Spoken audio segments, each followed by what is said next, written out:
करेंगे नेतन्याहू की कसम की। जी हां, ईरान के हमले के बाद इजराइल आर पार के मूड में अब दिखाई दे रहा है। इराकन को हमले की धमकी दी गई है और वही हिजबुल्लाह को मिटाने के लिए इजरायली सैनिक लेबनान की सीमा में दाखिल हो चुके हैं। ग्राउंड ऑपरेशन में भयंकर युद्ध चल रहा है और इस बीच कतर की ओर से, यूएन की ओर से शांति और समझौते की पहल भी की जा रही है। हालांकि दोनों देशों की बयानबाजी के बाद ऐसा लगता नहीं दिख रहा।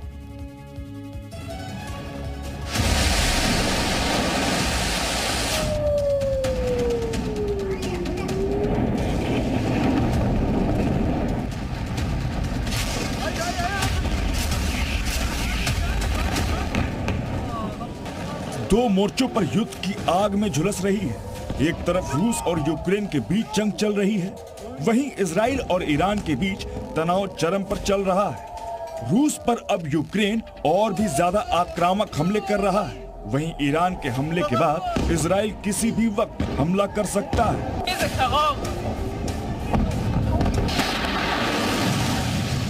ईरान और इजराइल के बीच बदले की जंग मिडिल ईस्ट में छिड़ी है।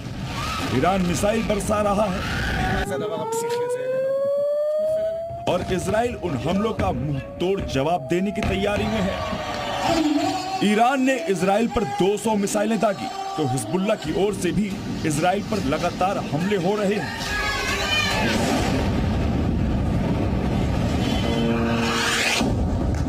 चिंगारी अब शोलों का रूप ले चुकी है। इजराइल ने कह दिया है, पलटवार जोरदार होगा। ऐसा होगा कि दुनिया याद रखेगी। हमले का वक्त और जगह वो खुद तय करेगा।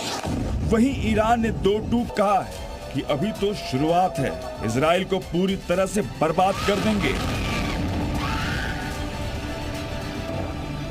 इजराइल ने हवाई हमलों के साथ ही ग्राउंड ऑपरेशन भी शुरू कर दिया है। इजराइल सेना के टैंक लेबनान की सीमा में ग्राउंड ऑपरेशन शुरू कर दिए। इजराइल की सेना अब लेबनान में घुसकर जमीनी कार्रवाई कर रही है। इजरायली सेना का हिजबुल्लाह आतंकियों से भीषण युद्ध चल रहा है। इजराइल की सेना लेबनान बॉर्डर में एंट्री कर चुकी है।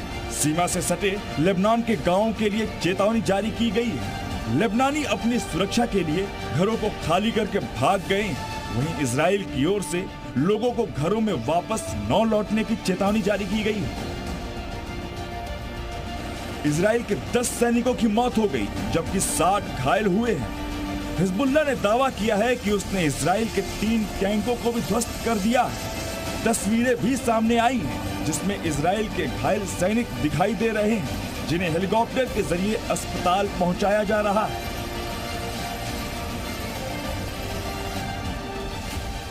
जानकारी के मुताबिक कमांडो यूनिट के 22 साल के कैप्टन आइटन की हिजबुल्लाह के साथ हुई मुठभेड़ में मौत हो गई है।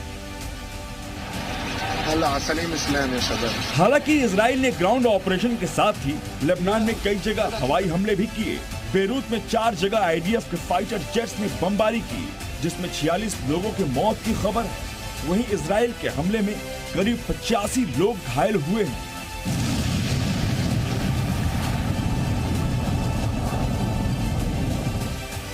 वहीं इजराइल के हमले के बाद ईरान के राष्ट्रपति मसूद पेजेश्कियन कतर पहुंचे।